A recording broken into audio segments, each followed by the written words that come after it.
আমার বাড়ি চৌগুড়ি।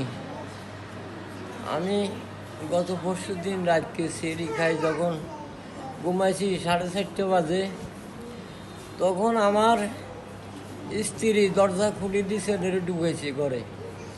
এ ছেলে মদ গাঁজা খায়, ঘরে থাকে না, ঘরে ঢুকেছে। আর আমার ঘুমায় গেছে, তখন বালিশ সাবাদি ধরছে, আর আমি অনেক কষ্টে বালিশ সাবাদি ছুটছি। এরপর ধরছে টোনা ছাবি, তাও অনেক কষ্ট করে ছুটছি আর সিলেতে আছি। সিলেনির লগে আমার ভাই আরেক গত্তু, দক্ষিণের গত্তু, আমার বড় ভাই আইছে।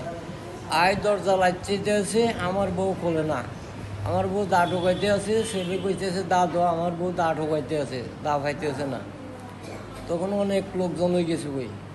এখন আমি প্রশাসনের এই বোধ চাই, বিচার চাই, এই ফাঁসি হোক না আজীবন জেল হোক। আমি বিচার চাই, সঠিক একটা বিচার চাই।